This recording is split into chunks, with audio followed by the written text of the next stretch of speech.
بسم اللہ الرحمن الرحیم۔ انسان نے کہا میں تھک چکا ہوں۔ جواب آیا لا تقنطوا من رحمت اللہ، اللہ کی رحمت سے نا امید نہ ہونا۔ اتنے دن کی خاموشی میں جواب ڈھونڈ رہی تھی، اپنے اندر سے کبھی اللہ سے شکوہ کر رہی تھی۔ پھر مجھے کسی نے کہا جب انسان پر ایسا وقت آتا ہے تو اس کی دو ہی وجوہات ہوتی ہیں، یا اللہ تعالیٰ سزا دیتا ہے یا آزمائش۔ میں نے پوچھا یہ کیسے پتہ چلے گا کہ مجھے سزا ملی ہے یا آزمائش ہے؟ تو انہوں نے کہا کہ اگر اس وقت کے گزرنے کے بعد میں گناہوں کی دلدل میں دھنس گئی تو یہ سزا ملی ہے، اگر میں نے اللہ تعالیٰ سے رابطہ کر لیا، اللہ کے راستے پہ چل پڑی تو یہ میری آزمائش تھی۔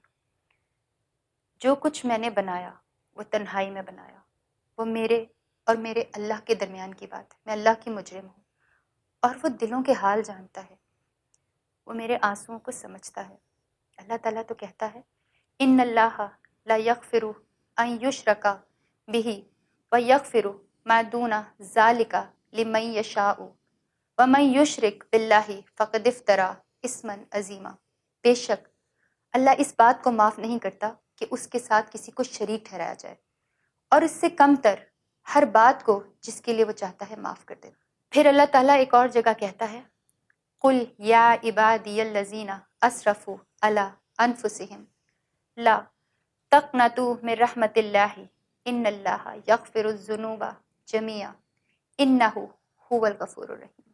کہہ دو اے میرے وہ بندوں جنہوں نے اپنی جانوں پر زیادتی کر رکھی ہے، اللہ کی رحمت سے مایوس مت ہو، یقین جانو اللہ سارے گناہ معاف کر دیتا ہے، یقیناً وہ بہت بخشنے والا اور مہربان ہے۔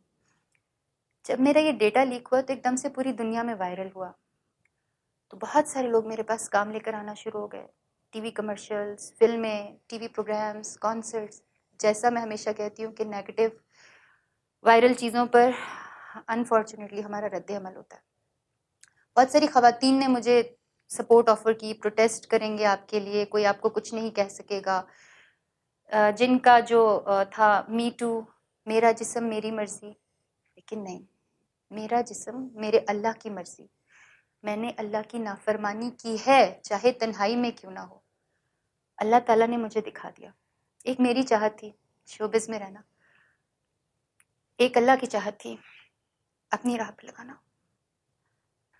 کتنے مسلمانوں نے میرے لیے بڑی باتیں کی، سستی شہرت کے لیے خود کیا ہوگا، کسی نے کہا دیکھ کے ڈیلیٹ کر دوں گا، کچھ لوگوں نے بولا مودی کے خلاف بولنے کی سزا دی، کچھ نے بولا جو عمران خان کے خلاف نظم پڑھی تھی اس کے لیے سزا ملی، کچھ نے بولا آرمی نے کچھ کیا، کچھ نے بولا اس کو اسائلم چاہیے۔ بالکل ٹھیک ہے، میری جگہ کوئی اور ہوتا وہ آپ جیسے مسلمانوں سے اسائلم لے کے چلا جاتا اور بڑے آرام سے اپنی زندگی شروع کر دیتا۔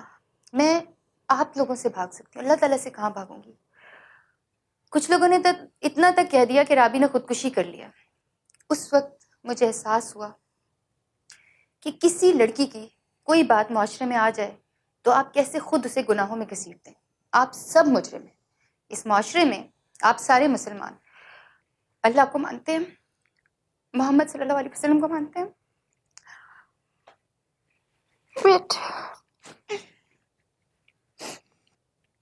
آپ مسلمان اس معاشرے میں اللہ کو مانتے ہیں، اللہ کے رسول صلی اللہ علیہ وسلم کو مانتے ہیں، قرآن پاک کو مانتے ہیں، لیکن آپ ایسے لوگ ہیں جو اللہ کی نہیں مانتے، ہمارے رسول صلی اللہ علیہ وسلم کی نہیں مانتے، قرآن پاک کی نہیں مانتے۔ آپ لوگ کہتے ہیں 900 چوہے کھا کے بلی حج کو چلی، مجھے لگتا ہے کہ یہ محاورہ شرک ہے۔ پہلی بات بلیاں حج کو نہیں جاتی، دوسری بات وہ 900 چوہے کھائے یا اس نے جتنے مرضی گناہ کیے ہوں، کیا آپ اللہ تعالیٰ کی جگہ پر اس کو جواب دے رہے ہیں کہ آپ حج نہیں کر سکتے، آپ اس کو روک رہے ہیں؟ آپ کو پتہ ہے آپ کی ان باتوں کی وجہ سے کتنے لوگ جو نیکی کی طرف جانا چاہتے نہیں جا سکتے۔ جن مسلمانوں نے میری چیزیں شیئر کی، ان کو پھیلایا، ان کو سائبر کرائم والے بھی پکڑ رہے ہیں، 2 لوگوں کو تو پکڑ لیا ہے، FIA والے بھی انہیں ڈھونڈ رہے ہیں، ان کو اس دنیا میں تو سزا ملے گی انشاءاللہ، لیکن اللہ تعالیٰ کی پکڑ جو ہے نا وہ بہت بڑی ہے انشاءاللہ۔ اللہ کے نزدیک وہ بہت بڑے گناہ گار ہیں اور انہیں بہت سزا ملے گی انشاءاللہ۔ میں دعا کرتی ہوں کہ ایسے لوگوں کو سزا ملے۔ نام کیا ہے؟ عبداللہ، عبد الرحمن، باتیں سنیں۔ وہیں پہ مجھے بہت ایسے لوگ ملے جنہوں نے بغیر کسی لالچ کے بغیر کسی مقصد کے میری بہت مدد کی، اتنی مدد کی کہ مجھے ایسا لگتا تھا کہ جیسے واقعی اللہ تعالیٰ نے فرشتے بھیجے۔ میں نے اس سارے قصے کو مجھے لگتا ہے اللہ تعالیٰ نے مجھے نئی زندگی دی ہے، اور آج کے بعد میں اپنی زندگی اللہ کی راہ میں وقف کرتی ہوں۔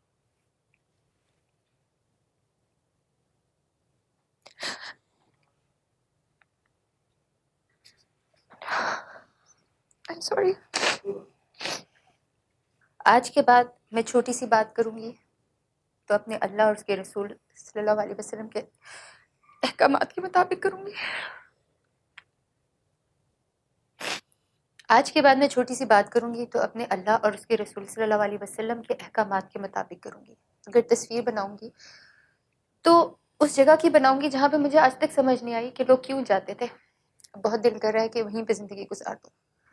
اگر گاؤں گی تو صرف اپنے رب کی حمد و ثنا اور اپنے نبی صلی اللہ علیہ وسلم کی نعت یا صوفیانہ کلام۔